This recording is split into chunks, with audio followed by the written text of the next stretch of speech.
Hello and welcome to the News and Brief on Graphic Online. We start from Parliament, where the Majority Leader Alexander Afenyo-Markin today led the Minority Caucus to tell Ghanaians why they have opposed to the government's intention to introduce free senior high school this year. Press conference to seek clarification on the stance of the minority in respect of the free SHS bill. We have heard the ranking member on education, the Honorable Member for Akachino, strongly opposing the free SHS bill. Clearly, the NDC minority does not want to commit itself to free SHS. And the fact that we want to enact a law to make it mandatory, we have stated time without number that those provisions in the Constitution that talk about free SHS are very aspirational.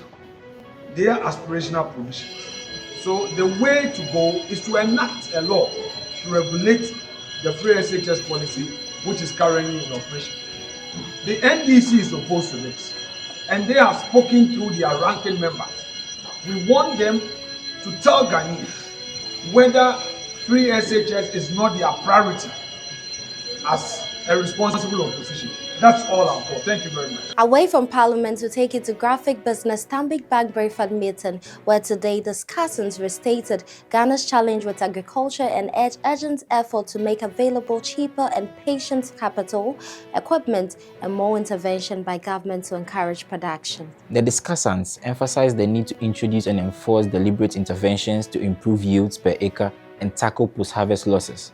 They talked about the need for a bailout and said the government should come up with a program to bail out the agri sector comprehensively because things are not easy. In the Kasunya enclave, which was the first enclave, it's about 10,000 acres of land, government will provide the electricity, will provide the storage infrastructure, will provide the accommodation. And because it was a rice-dominated enclave, government would also develop the canals and the drains that allow any private sector individual coming in to just go into production. So that emphasizes on the need, as Nana had said, that government has no business in production, but should rather be a catalyst in terms of how they incentivize private sector to go in. So, for example, the average cost of actually developing a piece of land for rice production per acre is about 40,000 cedis. If you're going to do commercial agriculture, you are doing pretty much about 40,000 cedis times 100 hectares as the minimum to qualify as a commercial player. Now that's quite expensive, and then you are not able to free up working capital to then do production. So government takes that cost, and then all you have to do is just invest pretty much into the production.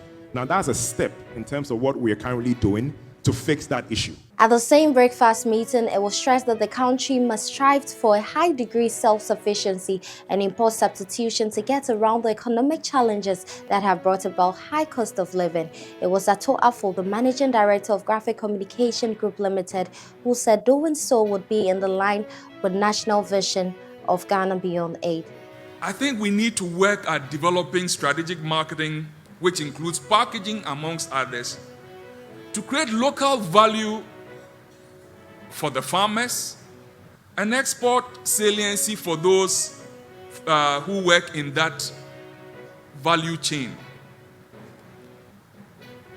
From this point, I am confident that the Graphic Business Stanbic Bank project teams have assembled the requisite skills in our three-member panel to give us pragmatic insights on how to address and enhance agricultural supply to tackle food inflation.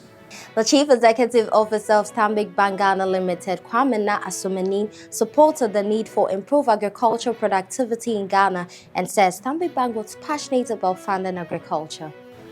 As a bank, we're very much aware that oftentimes the conversation around agriculture centers on the lack of finance.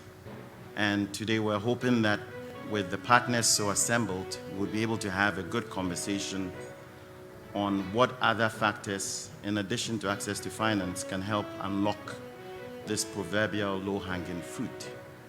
But I just want to leave us all with one thought, that most of the banks that are involved in agriculture today, commercial banks, don't have patient capital. Agriculture requires a lot of patience. For any of you who've done any backyard farming, which I have done, but people don't believe me when I say it, it requires a lot of patience. Unfortunately, a lot of the financing we provide isn't patient in nature. And so one of the big issues we'd like to unlock is ways in which we can better align the needs of the farmers for patient capital, patient financing, with the type of financing that we're providing. President Akufo-Addo yesterday presented letter of credence to new envoys and shared the good news of Ghana's economy. He assured the many stalled projects will soon resume thanks to the successful negotiation of the reconstructing of Ghana's debt. While addressing the Ghanaian residents in the UK, the Attorney General and Minister of Justice Godfrey Adame urged the public to reject the falsehood and misrepresentation by the opposition National Democratic Congress in the ongoing ambulance case involving the current minority leader in Parliament, Dr. Case Olatofolson, and the businessman Richard Japa on the other. This has generated a public reaction on whether or not the AG should have commented on the ongoing case. This is what Mr. Adame said in the UK. So I'm saying that we should resist all the lies, deception, and deceit of the NDC. And indeed, that's their stock in trade.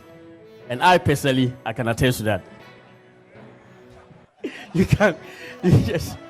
Yes, we've been around. We're in Ghana, and of course, we've been in UK. My brother who lives in London called me anxiously last time he entered a barber shop. He said, talking about the attorney general. They didn't know that the attorney general's brother was next in line for his head to be cut. And all that. So what's happening? This young gentleman that they admire and all that.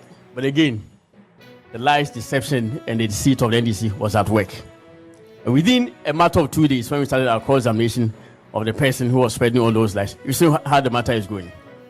Their case has crumbled, as the president will say, case now tunsu. So indeed, we should resist the deception, lies, and NDC. They'll come with all kinds of presentation about every major action or step being taken by this government. And before we go, we move to the Kaswa area where a retired pastor of the Apostolic Church of Ghana has died after he was knocked down by a taxi cab at Crispo City on Monday. Pastor Joseph Cranton, aged about 60, was reportedly walking to a nearby hospital for a medical checkup when the taxi, said to have been speeding at the time, knocked him down while he was crossing the road. The nearby health center is where he usually goes for medical checkup and was, as usual, reportedly going for a checkup when the incident occurred. Pastor Cranton, who reportedly died on the spot, served at the Gomanyanyano branch of the church before his retirement. Some eyewitnesses accused the driver of the taxi cab with registration number JX820020 of speeding. The taxi driver has since been arrested by the police for investigations. Thank you for watching. For more news, please visit our website at graphic.com.gh and follow us on social media at Graphic Online Ghana on TikTok, Daily Graphic Ghana on Facebook and Instagram, and Graphic GH on YouTube and X. I am Mirabna Koba.